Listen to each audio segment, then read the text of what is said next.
భారత ప్రధానమంత్రి నరేంద్ర మోడీ గారు మే నెల 2వ తేదీన ఆంధ్రప్రదేశ్ రాజధాని అమరావతికి శంకుస్థాపన చేసే కార్యక్రమానికి వస్తున్నారు.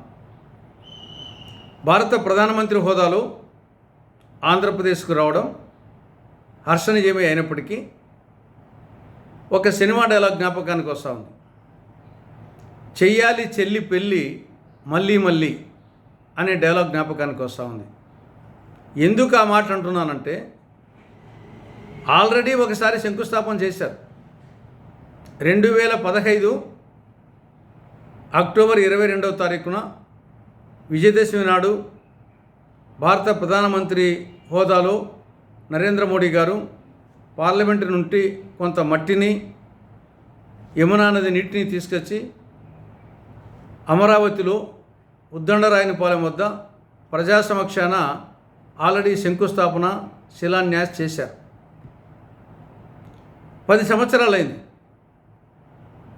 ఎక్కడ వేసిన గొంగలి అక్కడైనా సందంగా ఉంది. దీనికి కారణం నిధుల కొరత. విభజన చట్టంలో సెక్షన్ 94 ప్రకారంగా రాజధానికి కావలసిన నిధులు కేంద్రము గ్రాంట్ రూపంలో ఇవ్వాలి. ఇవ్వాల్సిందేమో కొండంత, ఇచ్చింది గోరంత. కేవలం 2,500 కోట్ల రూపాయలు ఇచ్చింది. పర్యవసానంగా ఎక్కడి పనులు అక్కడే నిలిచిపోయినాయి. ఇప్పుడు మళ్ళీ రెండోసారి మళ్ళా శంకుస్థాపనకు వస్తున్నారు. కనీసం ఇప్పుడైనా సరే శంకుస్థాపన చేసిన తర్వాత కేంద్రం ఇవ్వాల్సినటువంటి గ్రాంట్ ఇవ్వాలి. వాటితో పాటు విభజన చట్టంలోని అనేక అంశాలు ఇప్పటికీ అపరిష్కృతంగా ఉన్నాయి. ఒకటి, రాష్ట్రానికి సంజీవని లాంటి ప్రత్యేక హోదా ఇంతవరకు అమలు కాలేదు. దాని మీద ప్రకటన చేయాలి. రాయలసీమకు, ఉత్తరాంధ్రకు బుందేల్ఖండ్ తరహా స్పెషల్ డెవలప్మెంట్ ప్యాకేజ్ నిధులు కేంద్రం ఇవ్వాలి. దాని గురించి ప్రకటించాలి. కడప జిల్లాలో శైల ఆధ్వర్యంలో స్టీల్ ప్లాంట్ ఏర్పాటు చేయాలి. దాని గురించి ప్రకటించాలి. దుగరాజపట్నం మేజర్ ఓడరేవు గురించి ప్రకటించాల్సిన అవసరం ఉంది. కాబట్టి మే 2వ తారీఖున నరేంద్ర మోడీ గారు శంకుస్థాపన చేసే సమయంలోనే ఈ అంశాలన్నింటినీ ప్రస్తావించాలని, తర్వాత కేంద్రము రాజధాని నిర్మాణానికి గ్రాంట్ ఇవ్వాలని కాంగ్రెస్ పార్టీ విజ్ఞప్తి చేస్తూ ఉంది. ఇక రెండవ అంశం,